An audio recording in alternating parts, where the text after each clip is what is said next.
Hey there, and welcome to Money and You. I'm Michelle Perkins, your host. My search for more fulfilling work led me to career and business coaching, where I stumbled upon a game-changing discovery. Money issues often start with our mindset and habits. You see, our relationship with money is the key to overcoming those frustrating financial obstacles. As an entrepreneur, coach, and problem solver, I'm passionate about helping you create a great relationship with money. Because, turns out, that's the foundation for a limit-free life. Each week on Money and You, I speak with amazing guests about all things money, mindset, practical tips, and everything in between. We're here to give you new insights, education, and empowerment so money can be one of your favorite relationships. So join us for some lively conversations and let's transform your financial life together. Hello, and welcome to another episode of the Money and You Show. I'm Michelle Perkins, your host, and I'm extremely excited today about our guest and the conversation we're going to have about financial planning. We're going to talk about a lot of important things, kind of what are some key things to think about at different points in your life, different ages, different stages, and also the guest today is just somebody who really understands the value of financial planning. Not only is she a financial planner, but she's needed to implement a lot of these ideas in her own life and has really had a really profound experience rebuilding and doing all kinds of things that a lot of people can relate to. And I've met her in person. I thought she was wonderful. And somebody really relatable. People always are a little fearful of financial advisors that they're not going to be somebody that they can really talk to. And our guest today is not one of those. She's very, very easy to talk to and smart and ready to help. And so I'm going to introduce her. We'll have a whole conversation on a variety of things that you may not have heard before. So I hope you will stick around. And without further ado, I'm going to welcome in Jennifer Strong. And Jennifer is, I'm going to find out what she is with my bio right here. Jennifer Strong has over 20 years of experience in the financial industry and has lived and worked in Ventura County since 1992. She's a financial advisor. She has many designations after her name, including CFP and AEP. And she has served individuals, families, and businesses through her independent RIA firm with Schwab as custodian. Jennifer specializes in compassionate financial planning and investment management with a niche in navigating widowhood, divorce, and inheritance. And I know she's got some other specialties as well. She is a graduate of University of California in Santa Barbara, and again, has many designations and affiliations that I could read to you, but I'm going to introduce her instead. So, Jennifer, welcome. Well, thank you. Thank you so much for having me here today, Michelle. I'm really excited to have you here. And, a lot of the people that I have on the show, I haven't met personally, but you and I have. And I really felt very confident in you from the beginning. So, wow, thank you. Yeah, and I'm always on the lookout for people that I feel really good about who I can refer to people. So I'm so happy to have had the conversations we've had and to learn more about you. So, I want to jump in and maybe just start with a little more background on how you, got into this business in the first place and how that goes. Sure. Well, you read my lovely little bio, which, as we all know, doesn't tell the whole story, correct? And in fact, so this is sort of second life career for me after a challenging and difficult divorce, where I truly had to start over with my kids, start over financially, start over with a new career, and not a new career, but a new push and a way to support myself and my family. And that was, I had been a financial advisor for a brief period of time while I was married, but really wanted to make a go of building a practice of clients that I could be with until the end. And so, working with my clients and doing financial planning feels like a family. You spend a lot of time. It's a very intimate process. So I did that, various steps along the way, started with Merrill Lynch, ended up working for a small community bank that was wonderful and lovely. Spent quite a few years there, but always knew in the back of my mind that I wanted to have my own business and start my own practice. So here I am today in Westlake Village, California, doing that. And that's how I met you. Yeah, thank you. And yeah, I feel like people don't always look at their financial advisor and think that they've been through some of the same things that they may be going through. And so I always find it to be really helpful for the person across the table when you're talking about your finances to be understanding on that level. Yes, yes. Thank you. Yeah. So, yes, great. Thank you for that. And so let's, one of the things that I just loved, I think about it a lot. This may surprise you, but, the day we met, it was a really, down day in the market. Oh. And I walked in to meet with you and you were like so excited. And I thought, okay. And the TV was on and, and you were rushing around and you told me actually how busy you had been because there were all these opportunities. And I just loved the fact that instead of the rest of the world was probably worrying and all of that. And you were finding this as like a great chance to service your clients who maybe had been waiting for a down day to buy some stock. Well, and that's just it. There are times in which clients of mine may have added money to their retirement account, or perhaps I have a new client who has transferred assets over and we have sold some of the stocks or investments that, I recommended we get rid of to try to replace with potentially better performing investments. And so I usually have a group of accounts and clients that have cash on the sidelines. And so when there's a down day in the market, I go, okay, I can go in and trade and I can buy because it truly is an opportunity to buy when things are lower, because I have a lot of, I believe that over time, the market will continue to rise, even though it's going up and down like this. So there's that opportunity, but it's also an opportunity to reach out to clients who I know might be a little nervous about the market being down. So I can give them a call and reassure them that this is normal. This is normal volatility that since the beginning of time, since the invention of the stock market, it has continued to go up, but you have to be able to stomach and weather that volatility. So, no, it is a lot of fun. It is exciting. As you can tell, I like what I'm doing.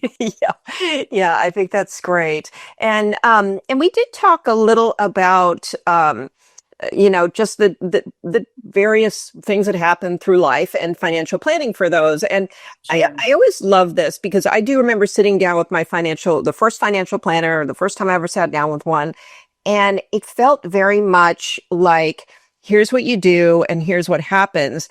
And as I got older, I realized that's the hope, but life gets in the way, right? And things happen that nobody expects. And so it isn't this linear, kind of invest in these things and at this age and the magic's going to happen. I mean, it can. Right. But, yeah. So, how do you have this conversation with people who feel like, things have happened and now it's late, and it's maybe in their minds, maybe it's potentially too late. Obviously it's never too late. You can always do things. But, yeah, do you find that you're having a lot of those conversations, and how do you navigate that? I think, Michelle, what you're referring to is that, one can make a plan, but then life changes in the meantime. And so, the plans in my world in financial planning, I put forth a plan and always describe to clients that this very well could change. So we try to do our best with the information that we have right now. And that's why it's so important to meet and continue to get updates with my clients about what's going on in their lives. So I typically meet with clients at least twice a year. I offer twice a year meetings, but I'm always available in between as well. It's not like that's the only time we can meet, but at least on a regular basis, I want to know, the first thing I ask in those review meetings is, how are you? What updates are there in your life? What do I need to know? Tell me what's been going on, because those things tell me what could potentially be affecting the financial planning that we've done already. And so I'm always ready to pivot, ready to adjust, talk to them about what that might mean, how we might need to change the investments that they have so that it can accommodate whatever changes they have in place or need. And I'm sounding very general when I say that. So, for example, if I recently had a client, he's a young man who found himself with money due to an insurance settlement, due to an accident, a car accident, an unfortunate car accident. And so he found himself with a sizable amount of money. And so we had invested a good portion of it in equities in the market, which are all, in my opinion, always long term. They need to be invested for the long term so that if you needed the money, you wouldn't be catching it on one of those downturns, because the downturns are always there. So he came to me and said, I really want to buy some real estate with that money. And I know we said it was going to be long term, but I've changed my mind and this is what I'm going to do with it. So literally that day, because the market is at an all-time high right now, literally while he sat there, we sold out of his equities so that I knew that we could capture that high value and would not put the money at risk for when he needs it within the next 6 months or so. So that's an example. Normally my clients are, I'm managing their retirement accounts. So they've been contributing to it gradually over time. They don't intend to need to access it until later on in life. But then it could be a case of a couple. I have a client couple, and they came to me and gave me the sad news that the husband had been diagnosed with basically a terminal diagnosis. And so, we had to look at it, all three of us together, and figure out what that meant for his wife and how that looked going forward. So super important to be nimble in these situations. Yeah. Wow. And thank you. And I love that, because financial planning is really it's a separate kind of expertise from investing. I mean, it's Indeed. two different things. Absolutely. I feel like everybody knows that. So, and not everybody who can invest your money is also a financial planner. So, I think that's a huge advantage, because, am I even getting this right? Is that correct? Well, yes. I mean, there are those of us who place a much greater emphasis on the financial planning part of it. Okay. But every wealth advisor or financial advisor has the responsibility to be understanding the big picture of their client before they make any investment recommendations. Mm-hmm. And, sadly, that's not always the case. I do hear stories. But, any recommendation of how to invest should be with the knowledge of what the intention of this money is and what other monies the client may have to fall back on. Yeah. And you mentioned, hearing stories. We've all heard the stories, but what do you say is the most important things to look out for? I mean, given those stories. Okay, let me just stay positive. I would say find an advisor, a planner that you can communicate well with, and that the communication style and frequency and method is sort of defined ahead of time, because I do find that in some of those negative stories or bad experiences that people have had, it's sometimes just about the fact that they are not communicating with their advisor in the way that they would like to. And that might be not as much frequency, or they're just not understanding each other. And I think it's incredibly important to ensure that my clients understand me, that we're communicating, I'm getting feedback. So I think communication is probably number one. Yeah, I agree. And that's what I hear from most people who talk about this. And it's not on the advisor so much. I mean, it's easy to say, oh, well, this happened and I didn't talk to my advisor this year, but did you actually try to talk to your advisor this year? Like, I think we have to advocate for ourselves in this world as well. And I know with my advisors and my tax accountant, I always try to make some planning appointments, and, they're busy. Like, they're not necessarily, sometimes they will reach out and say, let's do this. But if I don't get back to them, they're not going to hound me, and it's really up to me. So, it's wonderful to have support and a team of financial people on your side, but you have to, make the appointments and, really pay attention as well. I feel like a lot of people don't really know what their advisor is doing with their money. I don't know. Do you find that? Or I'm sure, you inform them, but. Well, I'm proud to say not in my client relationships, but I do find that sadly more often than, I'm sort of, it's upsetting when I hear that from someone that said that they don't even understand or know what they're invested in or what's happening. And it just seems that, again, it was a breakdown in communication. And, I appreciate that you say that there is some responsibility on the client side. That's in that there is some truth to that. But I would also say that it really is up to me to ensure that my clients understand me. Mm-hmm. Yeah. I feel that responsibility. Yeah, I think that's great. And I think it's so helpful. I mean, that's how your clients also build their education around what you're doing. So that's a huge value. I mean, you can get a lot of great information from your advisor that you can then use on your own as well. So, indeed. Yes. So let's talk about the divorce, the group of divorcees that you help.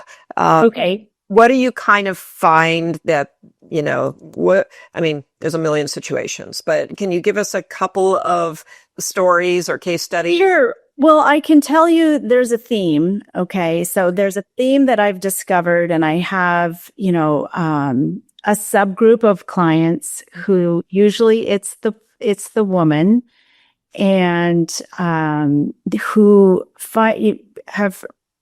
are in divorce or have recently become divorced and find that this is the first time in their life that they are in charge of their own finances. It's very common in families and with couples. It's not that the husband is a bad guy and tried to keep the information from her, but we all have incredibly busy lives, and raising a family is a challenge. And so there ends up being just this natural delegation of responsibility. Right. And so when one gets divorced, all of a sudden they have to know how to do all the jobs that was happening within that family. I often refer to a family as a business. Yes. Having a family is like running a business.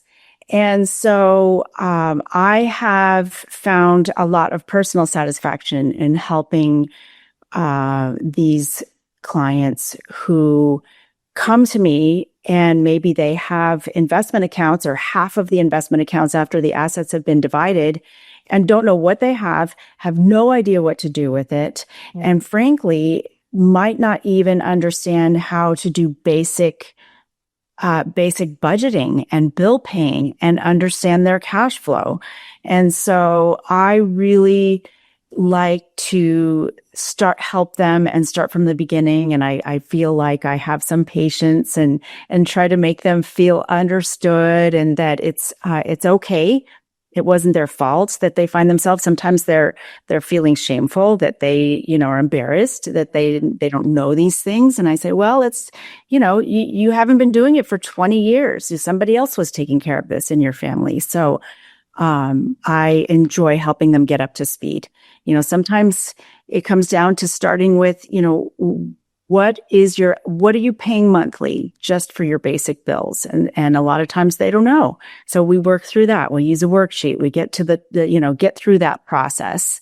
But, I also understand that they've just gotten through a very traumatic life experience.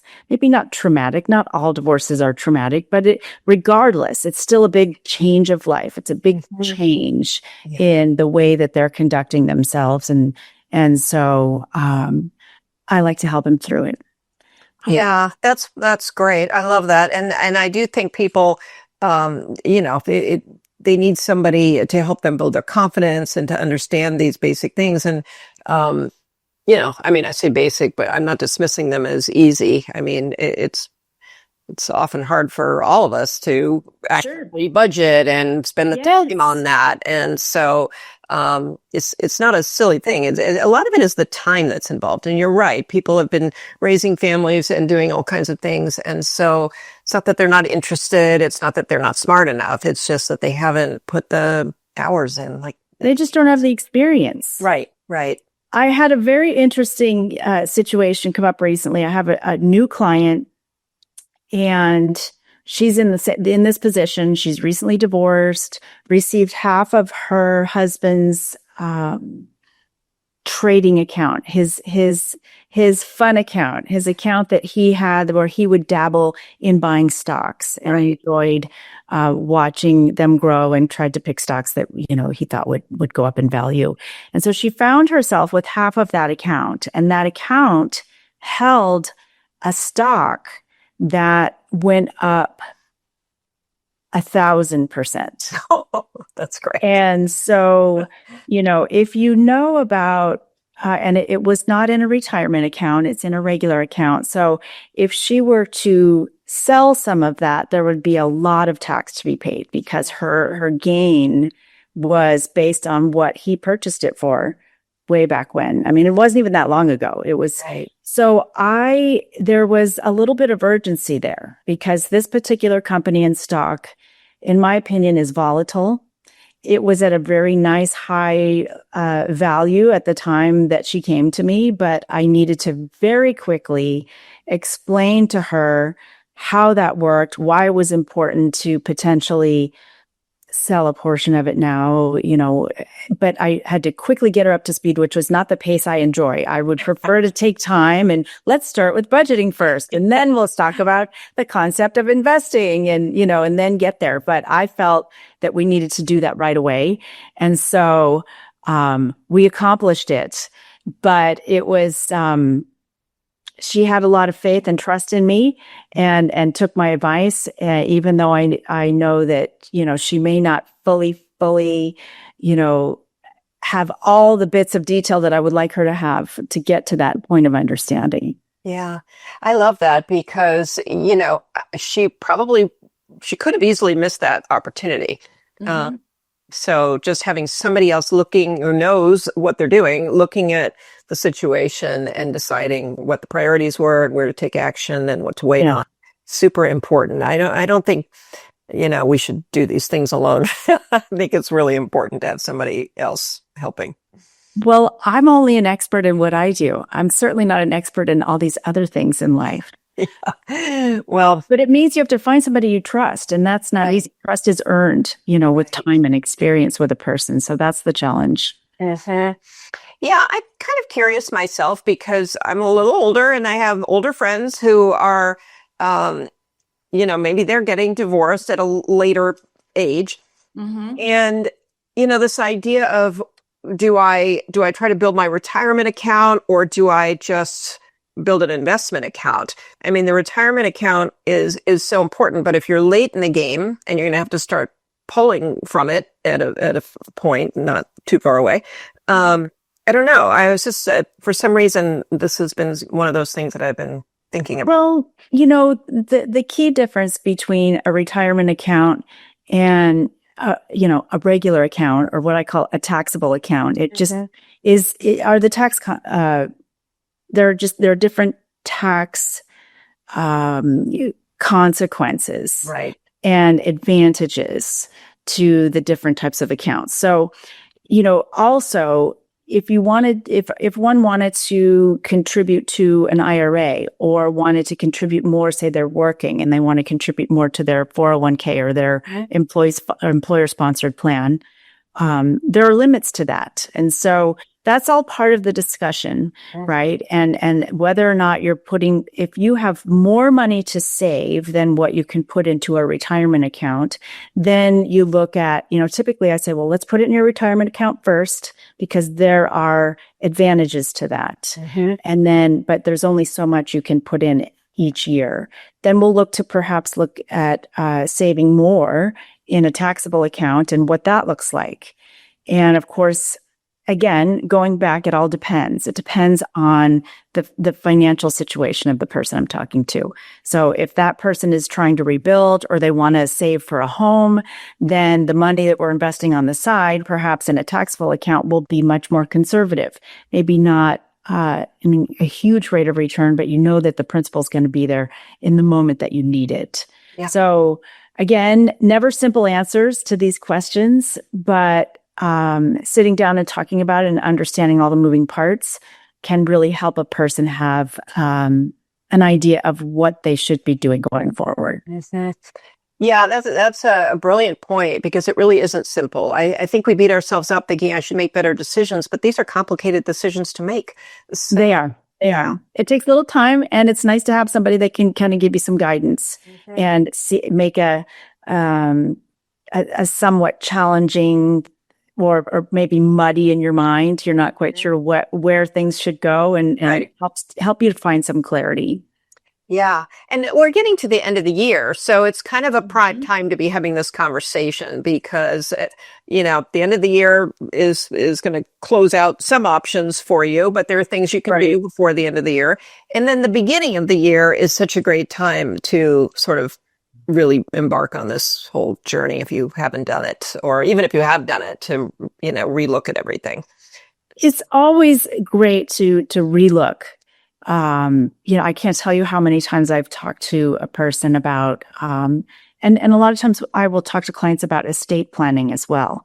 Estate planning has a similar theme in that a financial plan and an estate plan need to be revisited so that you still feel the same about the planning that you did 5 years ago or 10 years ago. Yeah. Or, with estate planning, it's important to look at who your beneficiaries are or who you have as your successor trustee or your executor of your estate. Sometimes family dynamics change. Sometimes, the adult child that you thought was going to handle your estate, you're no longer getting along with, or their life has changed in a way that you don't have that trust with them any longer. Or it could be many different things.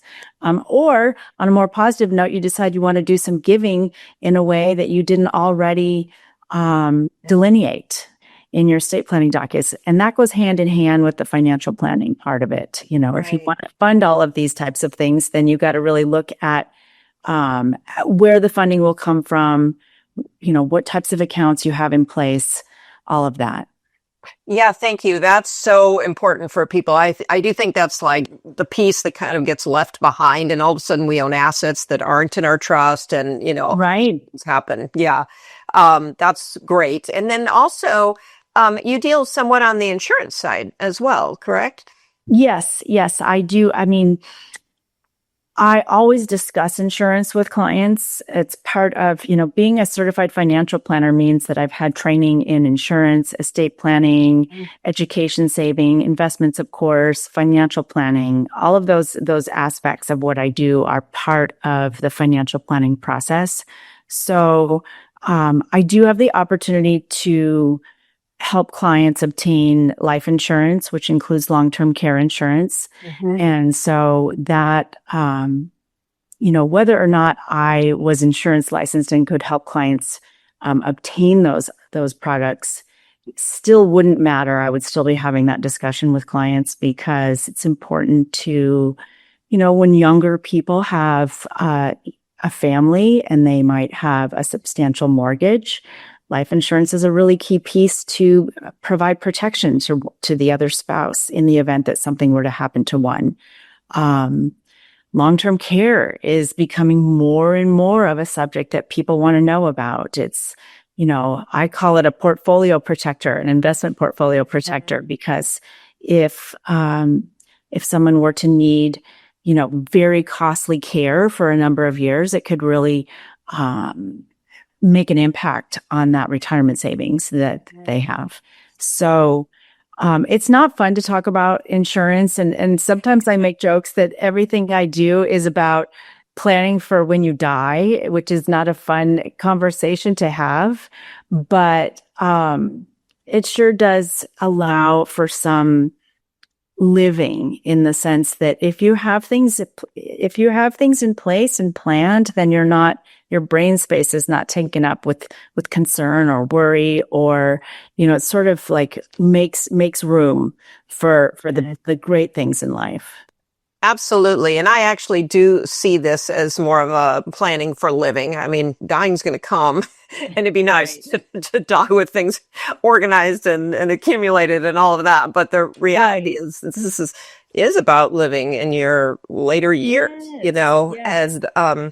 and I kind of, insurance to me, I actually really like insurance because it does give you that peace of mind. I mean, again, it really comes down to feeling more free and having that peace of mind so that you can enjoy your life. I mean, worrying about money is one of the biggest stressors out there, and it really undermines, your living. And so I think it's all of this is a positive. It's all really good to feel like you have control, to feel like hopefully have wealth, but even if it's not where you want it to be, to understand and feel like you're at least driving the ship, it's so important to our. And it can make a huge difference. Just a little planning and a little bit of understanding of, even if you only have an extra $25 a month to put aside to save, it matters. It makes a difference. And it's most impactful if that message can get through and understanding is happening with younger people. And that, I've got some great examples that I can share with you, Michelle, one day. What happens if you start to save when you're 25 versus when you start saving when you're 35? And it can be a very similar amount, but when you get to the retirement age, I mean, the power of the time value of money and compounding is mind blowing. It's just mind blowing. But, you mentioned, being too late, or, oh my gosh. And, I didn't start until I was, in my 40s, or it's not too late. Is the moment that you sit down and you look at it and you go, okay, this is what I can do. And this is what a result could look like. I think it's very encouraging, and it can provide sort of a little glimmer of hope in what looks like a bad situation. And I've experienced it myself. I had a moment in my life where I had to start again and really truly start over. But it's not too late. It really isn't. It's take a look and sometimes people just put their head in the sand and they don't want to look at it. That's what I see a lot. I mean, often those are the people who call me to learn about money. And, I think people quickly find that trying to avoid it, to avoid the stress, it doesn't work. But actually tackling it and starting to understand it gives a huge sense of relief. So it does. And I understand the head in the sand mentality. I don't ever judge. Right.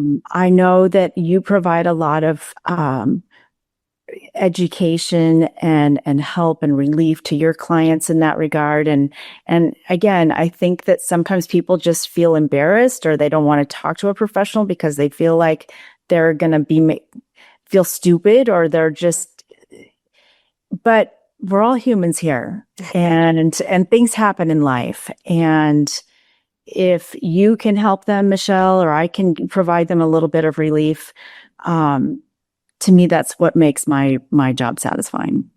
Yeah. Oh, I love this. And, the worrying and the stress is not just for people who don't have wealth, as you know. People who do have wealth are sometimes just Sometimes more distressed.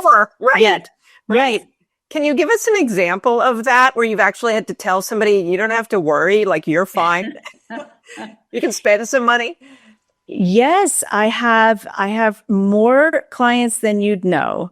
I have, I'm trying to think of the best example.